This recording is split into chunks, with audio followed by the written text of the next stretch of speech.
Elsa Reinhardt arrived in Nebraska expecting locks. She had prepared herself for them during the whole journey west. First on the military ship that brought the German prisoners across the Atlantic, then in the train car with painted windows, then in the canvas-covered truck that carried 12 women through a country so wide and open that it made her uneasy before anyone had spoken a word. In Germany, everything important had been behind a door. Offices, food, records, permission, punishment. Men in uniforms had kept keys like little pieces of God, and people learned to lower their voices when metal turned inside a lock.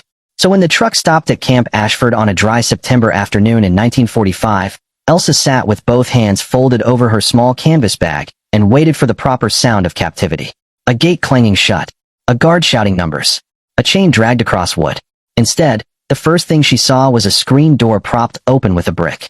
Beyond it stood a long white building that looked less like a prison than a schoolhouse that had been tired for many years. There was a flagpole in the yard, a mess hall to the left, 2 barracks beyond it, and a low barn at the far edge of the property. A dirt road ran past the camp and continued straight across the open land until it disappeared into fields of cut corn. There was no wall high enough to hide the horizon. There was a wire fence, yes, but it was low in places and leaned where the wind had pushed against it. One gate stood open because a young American private was replacing a hinge with a hammer and a mouthful of nails. A dog slept under the water pump. Nobody seemed interested in waking it. The women did not move when the truck tailgate dropped. A military policeman stepped forward with a clipboard under one arm. He was tall, perhaps 30, with sleeves rolled neatly to the elbow and a face that looked as if it had learned patience from weather rather than from books. "Ladies," he said in careful German, "one at a time, please. Bring your papers." His accent was poor. His manner was not. Elsa watched the others climb down before her. Some looked frightened. Some looked insulted. Hilda Krantz, who had once worked in a field communications office near Munich and considered fear a private weakness, stepped onto the dirt with her chin raised high enough to challenge the sky. Elsa came last. The American looked at her papers. Elsa Reinhardt, he read. Yes. Age, 27. Yes. Former auxiliary clerk, medical supply section. She looked at his hands. They held the papers without theatrical disgust, without curiosity, without pleasure. Yes. He marked something on the clipboard. I am Staff Sergeant Samuel Hayes. You will be housed in Barrack 2. Roll call at 7 in the morning and 7 in the evening. Work assignments after breakfast. No one crosses the white boundary posts without permission. Sick call is after morning count. Mail requests go to the office on Fridays. Elsa waited for the rest. He handed back her papers. That is all for now. She did not take them immediately. There is no search. There was one at the port. No escort. To the Barrack? He glanced at the white building, which stood less than 40 yards away. You can see it from here. She looked at him then, properly. In his face, there was no trick she could identify, which made her distrust him more. The women walked toward the Barrack in a loose line. No guard marched behind them. Nobody counted their steps. The open road remained visible to the right. Elsa felt it there like a hand resting lightly on her back. Inside Barrack 2, 12 cots had been placed in 2 rows. Each had a folded blanket, a towel, a tin cup, and a small paper card with a number written in blue ink. At the far end of the room, near the door to the washroom, a nail had been driven into the wall. On the nail hung a key. Hilda saw it first and laughed once under her breath. Americans, she said. Either stupid or theatrical. One of the younger women, Annalise, crossed herself. Elsa set her bag on cot 7 and looked at the key. It was ordinary brass, worn at the teeth, hung where any hand could take it. A prison key in plain sight was worse than a prison key hidden in a belt. A hidden key told you where power lived. An open one made you wonder what would happen when you touched it. That night, Elsa did not sleep much. She listened to unfamiliar sounds through the thin Barrack walls. Crickets, trucks passing on the road, a man laughing somewhere near the kitchen, the flag rope tapping the pole in the wind. No boot stopped outside the door. No lock turned. At dawn, the women rose before the bell because prisoners trained by fear do not need bells. They stood in line outside while Sergeant Hayes read their names from the clipboard. He mispronounced 3. Elsa corrected him on the 4th. Reinhardt, she said. Not Reinhardt. He looked at the paper, then at her. Reinhardt, he repeated, closer this time. He marked the correction. No anger. No warning. No reminder of her place. That unsettled her more than a reprimand would have. After breakfast, they were assigned work. Laundry, kitchen, sewing, farm detail, office sorting. Elsa expected to be sent where no judgment was required. Instead, Hayes stopped before her with a stack of forms. You wrote English on your intake paper. I learned it at school. Can you keep records? I kept medical supply records. Then you can help in the camp office. Names, parcels, work credits, mail slips. Nothing complicated, but it needs to be legible. Hilda, standing nearby, muttered, "He gives a prisoner the lists." Hayes heard her. His face did not change. "I give work to whoever can do it." Elsa followed him to the office. It was a square room in the same white building with the open screen door. There were 2 desks, a map of the county, a stove not yet needed, and shelves full of labeled boxes. On one wall hung a calendar with a picture of a red barn in snow. Beneath it, on a hook beside the door, hung another key ring. Elsa stopped just inside. Hayes placed the forms on the desk. "That cabinet locks," he said, pointing. "Personnel records stay there. The mailbag comes at noon. If I am not here, you log each parcel by name and number. Mistakes mean someone does not get what belongs to her, so take your time. You are leaving me alone with records? I am going to check the south fence." "You are not concerned?" He paused. "Should I be?" It was not said sharply. That was the difficulty. A sharp question could be answered with defiance. His invited truth. Elsa looked at the cabinet, then at the key ring. "In Germany," she said, "no officer would leave a prisoner alone with files." Hayes considered that. This is Nebraska. He left before she could decide whether he had made a joke. For the first 3 days, Elsa looked for the mechanism behind the looseness. She watched the guards and found discipline, but not cruelty. They counted prisoners exactly, yet did not shout unless weather or distance required it. They inspected work, but did not sneer at women who learned slowly. They issued soap, repaired shoes, sent a feverish prisoner to the infirmary in a jeep, and allowed the chaplain to hold Sunday service in the mess hall, where the windows remained open because the room smelled of coffee and floor polish. The camp was not careless. That became clear by Thursday. Tools were signed out. Parcels were opened in view of 2 people. Letters were censored by rule, not mood. Boundaries were marked. Lights went out at 9. Yet the ordinary things remained strangely unguarded. A shovel leaning against the barn. A kitchen door standing open while pies cooled under cloth.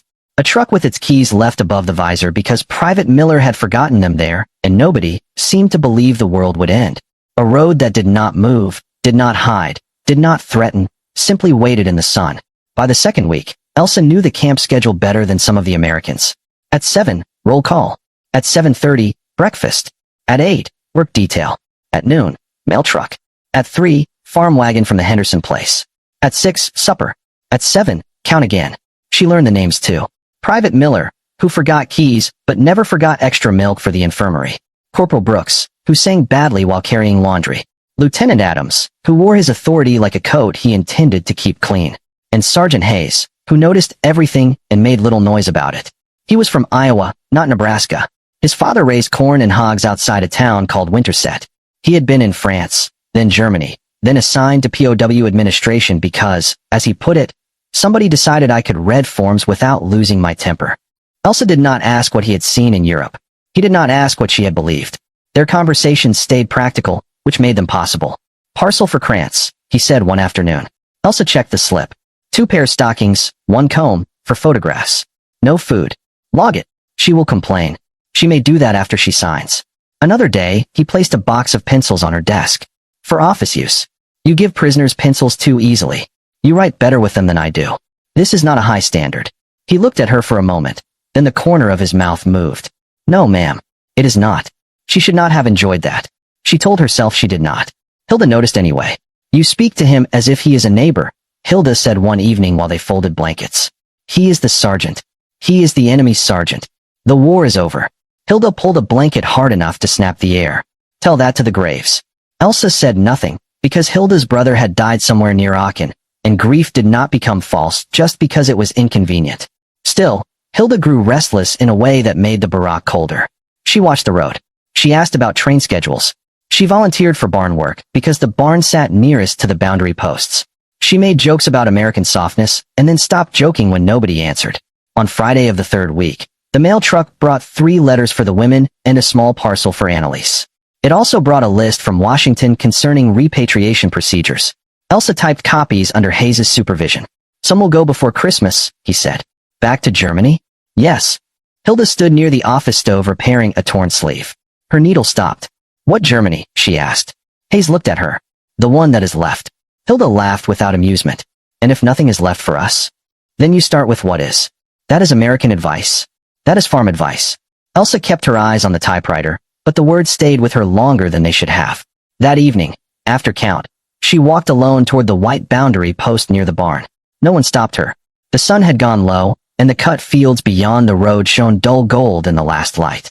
A wind moved across them with a clean, dry sound. She stood 6 feet from the post. Then 4. Then close enough to touch it. The road beyond was empty. A prisoner could run. Not forever, perhaps not even far, but she could step past the white paint and prove that the open space was not imaginary.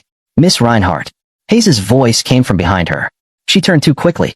He stood near the barn with 2 feed buckets in his hands. I did not cross, she said. I saw. You were watching. I was feeding horses. It was true. The buckets were full. He walked toward the barn. At the door he stopped and looked back. The rule is the post. Not where I stand. You trust a painted piece of wood? No. What then? He shifted one bucket to the other hand. I trust that you know where it is. She had no answer ready. For most of her adult life, rules had been things forced into people by fear. His version placed the burden inside her and left it there. She found it almost indecent. 2 nights later, the storm came. It began after supper with heat lightning over the fields and a smell like metal in the air. By lights out, rain struck the barack roof so hard that conversation became useless. The women lay awake listening to thunder roll across the flat country. At some point near midnight, the bell at the horse barn rang once. Then again. Elsa sat up. The sound was not the camp bell. It was smaller, frantic, pulled by motion rather than by hand. Across the aisle, Hilda was already out of bed. What are you doing? Elsa whispered. Nothing. Hilda pulled on her shoes. Elsa saw the shape under her coat. A bundle. Too square to be clothing. Too heavy by the way she carried it. Hilda, sleep. Then Elsa saw the brass key in her hand. The barack key from the nail. Hilda moved toward the washroom door at the rear, not the front. The rear door opened toward the barn path and the shallow ditch beyond the boundary post. In the confusion of the storm, with guards busy securing roofs and animals, a woman might reach the road before anyone knew she had gone. Elsa stood. You cannot. Hilda turned, eyes bright in the dark. I can because they are fools. They will find you. Perhaps. Perhaps not. There are Germans in this country. Farms. Towns. Names that sound like ours. I will not wait for them to send me back to ashes. You gave your word. Hilda's face twisted. To Americans? To yourself. The words came before Elsa had time to make them gentle. Hilda stepped closer. You think they respect you because they let you touch paper. You think a key on a nail makes you a person. It makes you bait. The barn bell rang again, harder this time. A horse screamed. The sound cut through the rain and changed the room. Several women rose. Someone called for the guard. Outside, a shout answered from the direction of the mess hall. Hilda looked toward the rear door. Elsa looked at the key. If she shouted, Hilda would be stopped. If she did nothing, Hilda might escape or die in the storm, and every open door in the camp would close by morning. The women would be searched, marched, watched, punished, not because the Americans were cruel, but because trust once broken becomes expensive to rebuild. Elsa thought of the white boundary post. The rule is the post, not where I stand. Hilda pushed the rear door open and rain entered like thrown gravel. Elsa followed. The yard was chaos. Wind drove water sideways. A section of tin roofing had peeled from the barn and was beating against the wall. One of the horses had kicked through a stall board and tangled its halter rope around a lower beam. The animal fought blindly, making the bell rope jerk each time it reared. Near the office, 2 Americans struggled with a loose shutter. Another ran toward the mess hall. Nobody saw Hilda slip along the barn wall with the bundle under her arm. Elsa ran after her. Mud pulled at her shoes. Rain blinded her. Twice she nearly fell.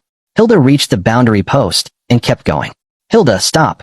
Hilda turned only because the ditch beyond the post had filled with water, and she had to judge the jump.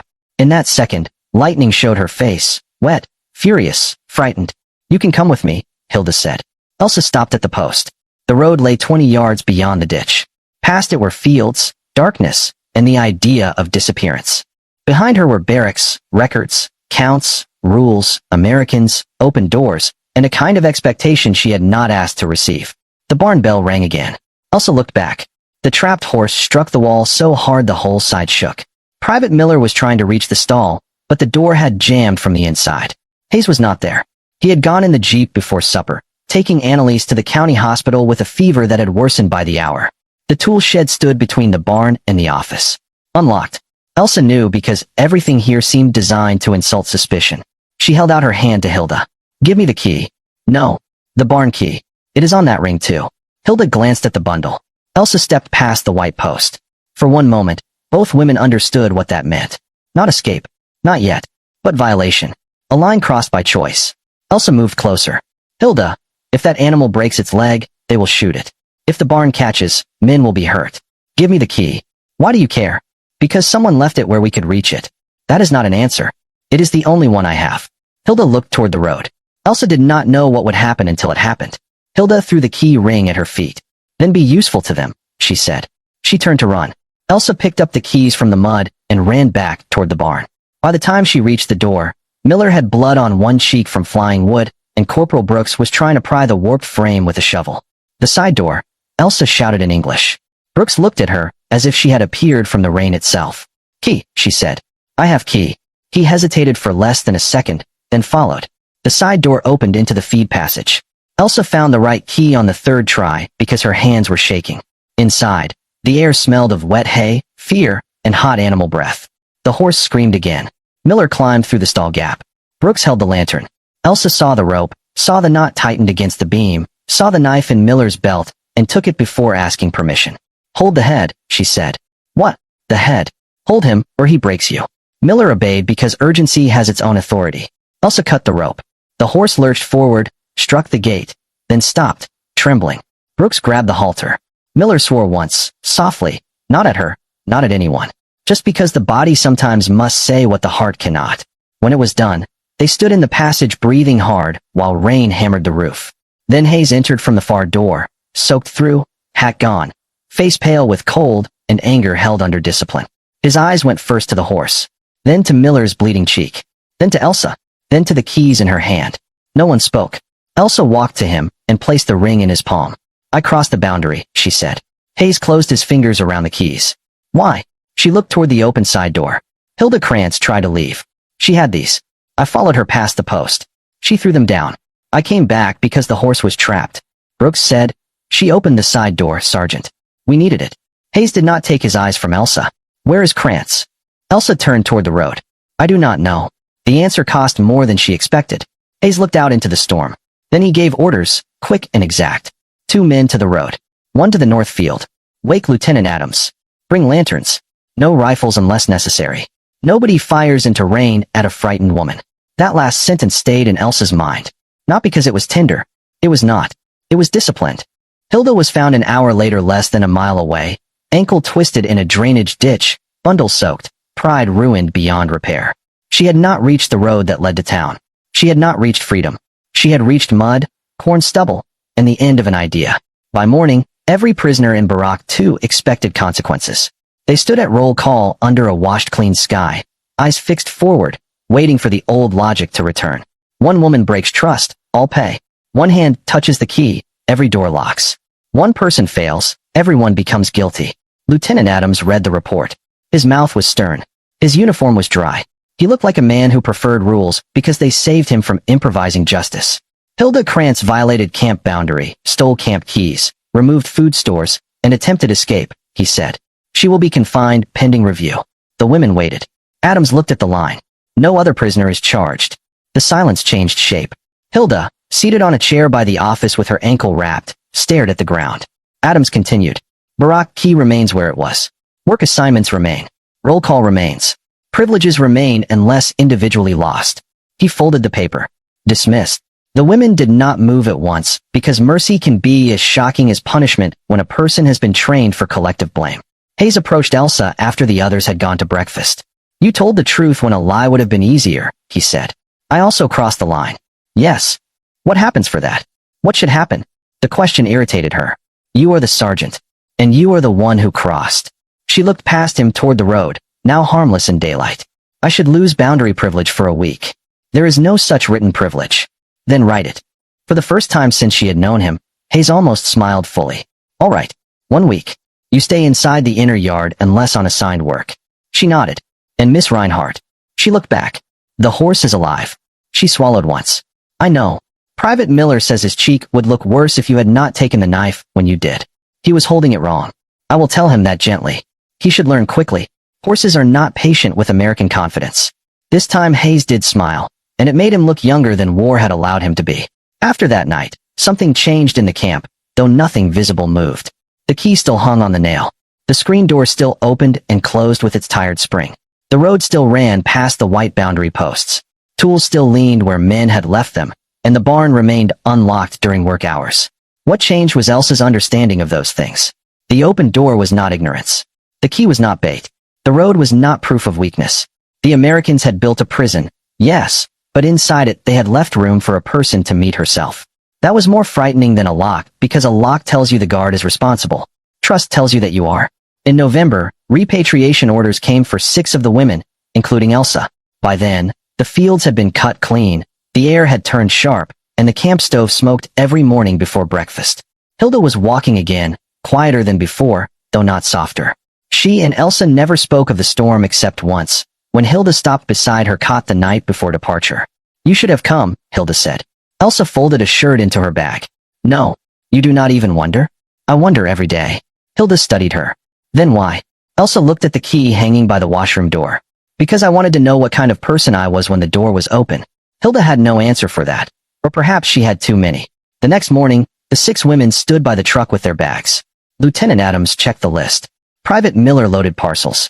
Corporal Brooks made a poor joke about German winters and was ignored by everyone with dignity. Hayes came last, carrying a small envelope. He handed it to Elsa. "Your work credit balance. Receipts included. Also a letter of conduct for the repatriation office." She opened the envelope enough to see the papers inside. "You wrote this?" "Yes." "What does it say?" "That you kept accurate records, assisted during an emergency, and conducted yourself honorably." The word sat between them longer than either intended. Honorably. In Germany, that word had been shouted by men who confused obedience with virtue. Here, it had been written quietly by a man who had watched her when nobody else was close enough to stop her. "Thank you," she said. Hayes nodded. "You earned it. Everything adults pretend is ordinary." One boy asked why she did not keep it in her desk. Elsa looked at the key, then at the rows of faces before her.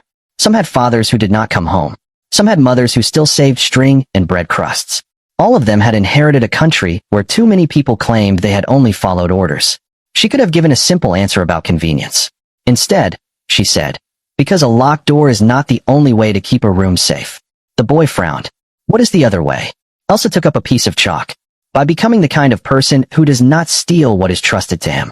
The class grew quiet in the thoughtful way children become quiet when they sense the lesson has left the page. On the blackboard, she wrote a sentence in English first, then German beneath it. A person is proven when no one is watching. She did not tell them about the storm at Camp Ashford, not that day. She did not describe the white posts, the open road, the frightened horse, the woman in the ditch, or the American sergeant who had understood that strength was not always the hand closing around a prisoner's arm. Sometimes strength was a key left visible.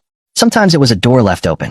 Sometimes it was a nation victorious enough to feed its enemies, disciplined enough to judge. The truck engine started. Elsa looked once more at the camp. The white building. The open screen door. The barn roof repaired after the storm. The road that had frightened her by asking nothing aloud. Sergeant Hayes. "Yes. When you leave a key where prisoners can reach it, many things can happen." "I know. Why do it?" He put his hands in his coat pockets and looked toward the fields before answering. "My father never locked our barn unless there was weather coming.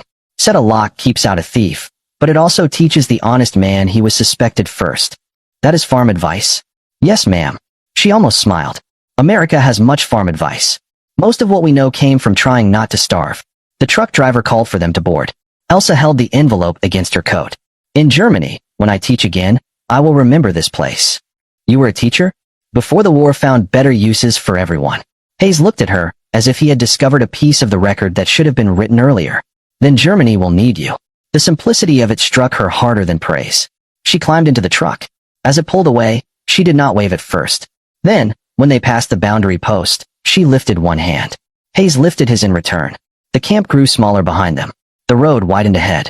Years later, in a rebuilt schoolroom outside Würzburg, Elsa Reinhardt kept a brass key on a nail beside the classroom door. The children noticed it, of course.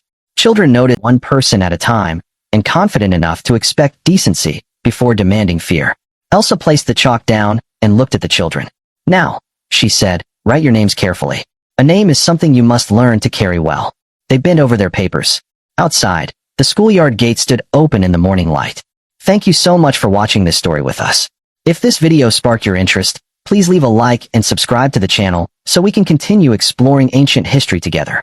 And if you enjoyed this video, you're going to love this next one right here. Click on the screen to watch it now.